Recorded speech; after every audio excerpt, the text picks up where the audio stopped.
BRS మాజీ MLA Patnam Narender రెడ్డికి హైకోర్టులో ఎదురు దెబ్బ తగిలింది. ఆయన హౌస్ మోషన్ పిటిషన్ను కోర్టు తిరస్కరించింది.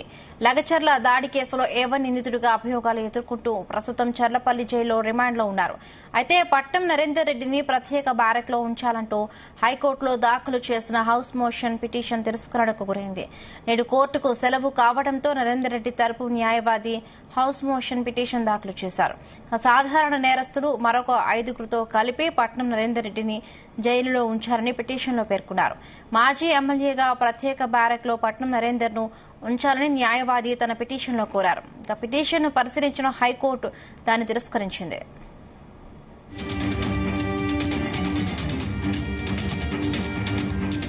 ఇదే అంశానికి సంబంధించి మరిన్ని పూర్తి అప్డేట్స్ బ్యూరో చీఫ్ నరేందర్ అందిస్తారు. నరేందర్. రైట్ బిందు, లగచర్ల ఫార్మసిటీకి సంబంధించినటువంటి ఇష్యూలో పెద్ద ఎత్తున మనం చూసాం. వందలాది మంది రెవెన్యూ అధికారులతో పాటు ఏకంగా కలెక్టర్ మీద దాడి జరిగినటువంటి ఘటన నేపథ్యంలో రాష్ట్ర ప్రభుత్వం చాలా సీరియస్ గా తీసుకొని అరెస్ట్ చేసినటువంటి పరిస్థితి మనం చూసాం. దాంట్లో ప్రధాన నిందితుడిగా చూపిస్తూ పట్నం నరేందర్ రెడ్డి మాజీ ఎమ్మెల్యే ఉన్నారు కొడంగల్.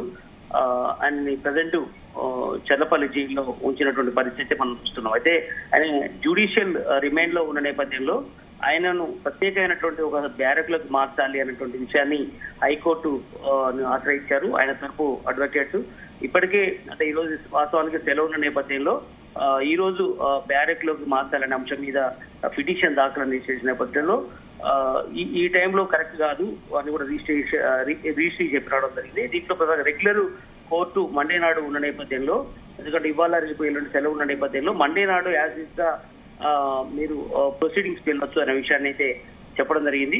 కనుక ప్రజెంట్ ఈ రోజు వేసినటువంటి ఏదైతే ఉందో ఇది ప్రజెంట్ తిరస్కరించినటువంటి పరిస్థితి మనం చూసాం. ఏదైనప్పుడు కూడా మొన్న రీసెంట్ గా 16 మందితో పాటు పట్నం నరేందర్ రెడ్డికి సంబంధించినటువంటి ఇష్యూలో పెద్ద ఎత్తున బీఆర్ఎస్ పార్టీ ముందుకెళ్తున్నటువంటి పరిస్థితి ఉంది. ప్రధానంగా పట్నం నరేందర్ రెడ్డి ఒక మాజీ ఎమ్మెల్యేగా ఉన్న నేపథ్యంలో ఆయనకు ఎగ్జామ్షన్స్ ఇవ్వాలి అన్నటువంటి విషయాన్ని కూడా ఇప్పటికే బీఆర్ఎస్ లీగల్ టీం ఫైట్ చేస్తూ వస్తుంది. ఆయన కూడా ప్రత్యేకంగా ఒక అడ్వకేట్ కూడా పెట్టుకోవడం జరిగింది. ప్రజెంట్ ఆయన జ్యుడిషియల్ రిమాండ్ లోనే ఉన్న నేపథ్యంలో ఆయనకు ఎందుకంటే అక్కడ కొంత థ్రెట్ ఉండే అవకాశం ఉంటుంది.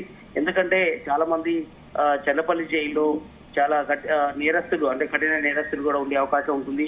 ఇట్లాంటి టైంలో ఆయనని అక్కడ ఉంచడం అంత సేఫ్ కాదనే విషయాన్ని కూడా ఆయన తరపున న్యాయవాది పిటిషన్ దాఖలు చేసిన నేపథ్యంలో ఇలాంటి పరిస్థితి ప్రజెంట్ అయితే దాన్ని తిరస్కరించినటువంటి పరిస్థితి మనం చూస్తున్నాం. కనుక రెగ్యులర్ బెయిల్ ఉన్న నేపథ్యంలో, రెగ్యులర్ కోర్టు ఉన్న నేపథ్యంలో ఆ టైంలోనే చేసుకోవాలి తప్ప ఇప్పుడు ఈ క్షణాన దాని ప్రొసీడింగ్ లో తీసుకోవాల్సిన అవసరం లేదనే విషయాన్ని అయితే హైకోర్టు చెప్పినటువంటి పరిస్థితి మనం చూస్తున్నాం. ఏదైనా కూడా మరి మండే నాడు దీని మీద ఒక క్లారిటీ వచ్చే అవకాశం అయితే కనిపిస్తుంది. ఎందుకంటే ఆయన ఒక ప్రజాప్రతినిధిగా, ఆయన ఒక ఇంపార్టెంట్ కార్యకర్తగా బీఆర్ఎస్ పార్టీ భావిస్తున్న నేపథ్యంలో ఆయనకు కొన్ని ఎగ్జామ్షన్స్ ఇవ్వాలి అనేటువంటి పరిస్థితి ముందు తీసుకొస్తోంది. దీని మీద కోర్టు మండే నాడు ఏ రకమైనటువంటి పరిస్థితి, వీళ్ళు మళ్ళీ కోర్టుకు రెగ్యులర్ కోర్టులో భాగంగా మళ్ళీ ఆ రోజు పిటిషన్ దాఖలు చేస్తారా, లేదా ఈ రోజు తిరస్కరించిన నేపథ్యంలో రిజిస్ట్రీ మళ్ళీ ఏం చేస్తారనేది కూడా మనం చూడాల్సిన అవసరం ఉంది. ఏదైనా కూడా కొంత థ్రెట్ ఉంది అనేటువంటి విషయాన్ని అయితే బీఆర్ఎస్ పార్టీ చూస్తోంది.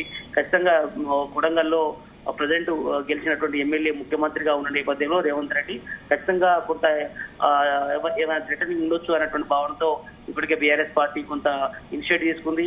ఆయన కూడా అడ్వకేట్ ప్రత్యేకించి చొరవతో కొంత ఇబ్బంది ఉన్నటువంటి వాతావరణం దృష్టిలో పెట్టుకొని చేశారని కూడా పార్టీకి సంబంధించినటువంటి నేతలు చెప్తున్నారు.